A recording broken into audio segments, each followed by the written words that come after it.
Hello there. We've made it to our last day of March, the last painting of our Tiny Tuesday theme in March, which was Things with Wings. And you can see we're going to be painting a whimsical flamingo today. We are going to get to the tutorial here very quickly, but I wanted to make sure, if you didn't see in the community section here on YouTube, I put a post in there telling you that there's a poll up on Patreon to cast your vote for what our theme is going to be for April. I haven't checked it in the last probably 24 hours, but last time I checked, farm animals was in quite a bit of a lead over flowers and landscapes. So those are the three choices to vote on. And if you're not familiar with Patreon, you do not need to pay to take the poll. You can just go over there, join as a free member if you're not already, and go ahead and cast your vote. You will see something on my page over there called Creative Companions, and that is just my lone tier over there for $3 a month.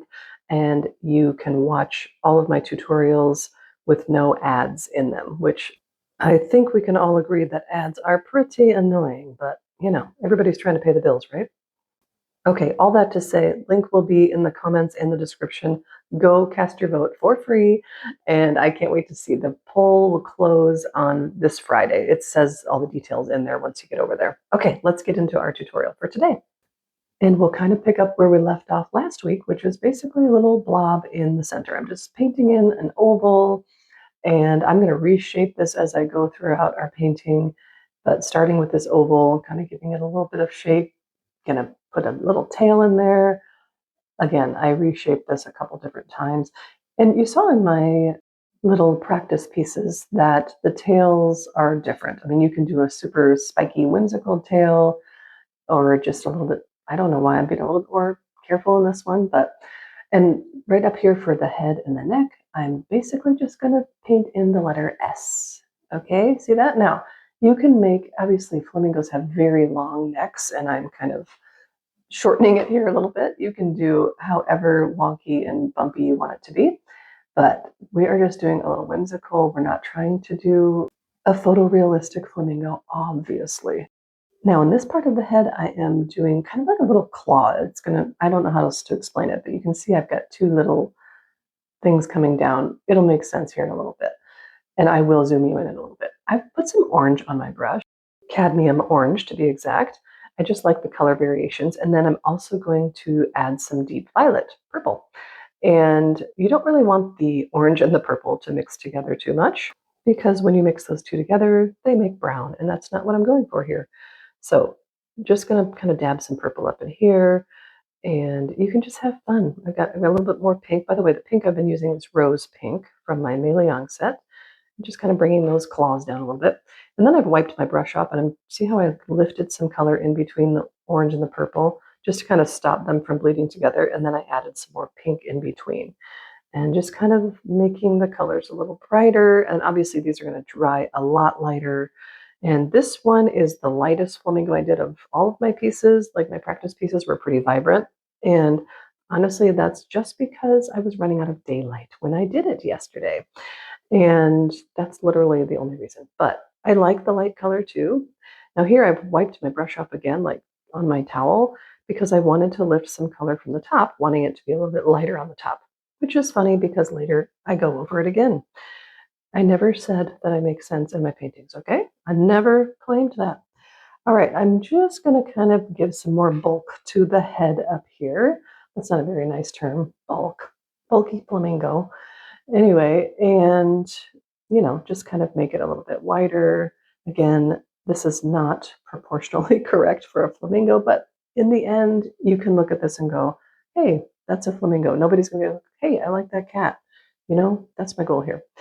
Okay, shoot for the stars. All right, I wanted the back to be a little bit bigger, so just adding a little bit more of my pink color here. And see, this is where I cover up that part where I try to make it lighter.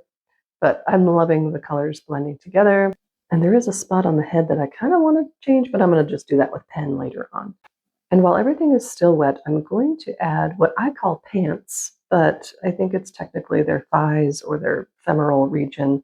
But I like pants. We're going to bring the pants down here. And yeah, just blending that down. And I'm going to add a little bit more pink too, just to let that bleed up in there into the body. And now I'm going to let everything dry, and you can decide if you want to add another layer or layers. I've got a pencil here just to kind of lightly pencil in the beak because it's kind of an odd shaped beak. Again, we're not going for perfect, so just kind of went from each claw is what I'm calling them up on the head. I know that's not good terminology.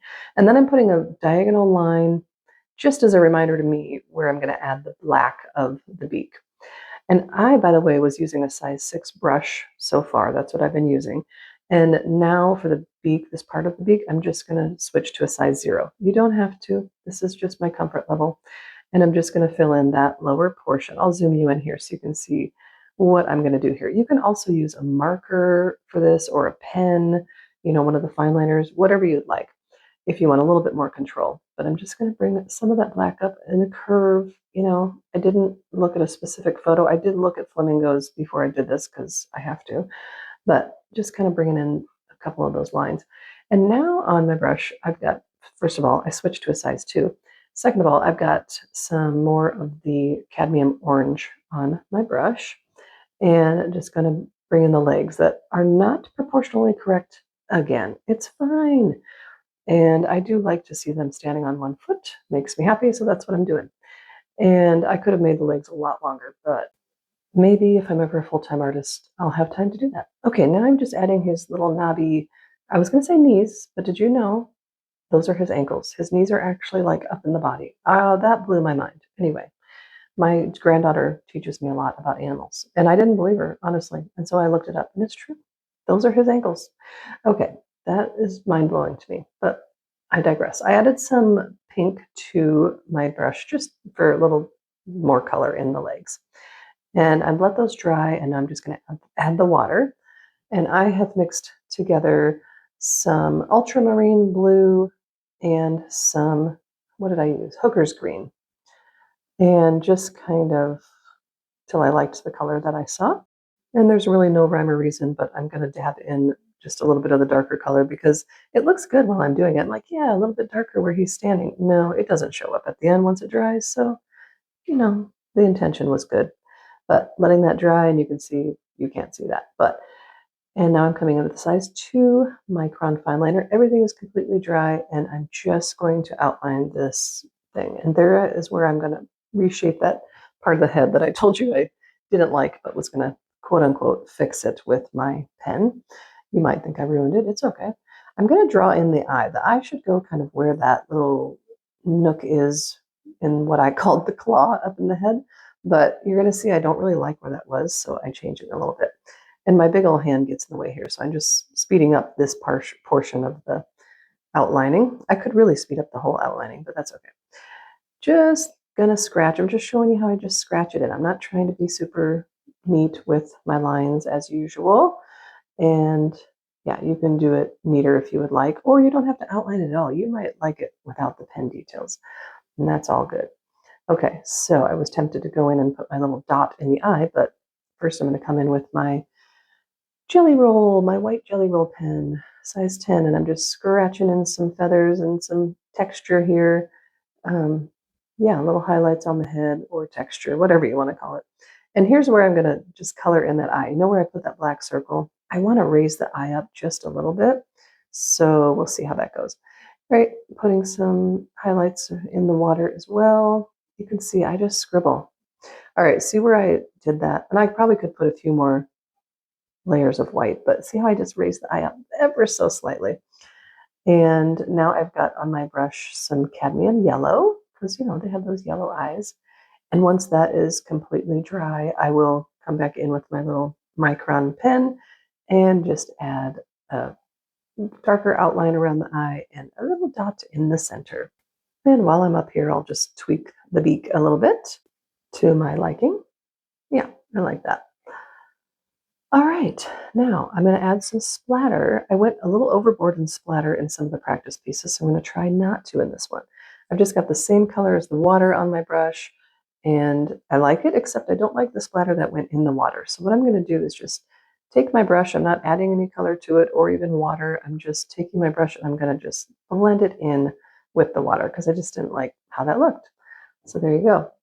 And I could have left well enough alone because it's cute and playful, right? But the dead space up top is just bothering me. And I'm one that likes negative space, but in this painting I don't.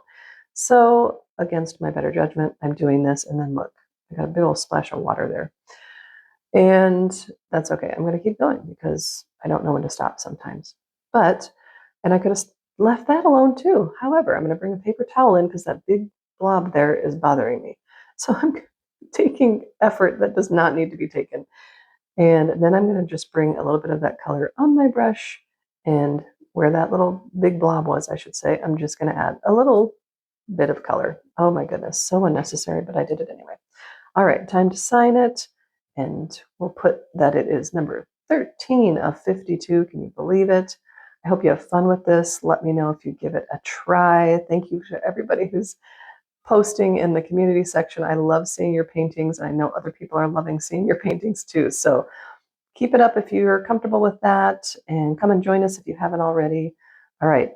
Another quick reminder to take the poll on Patreon, and we'll see what we'll be painting next week for our first painting of April.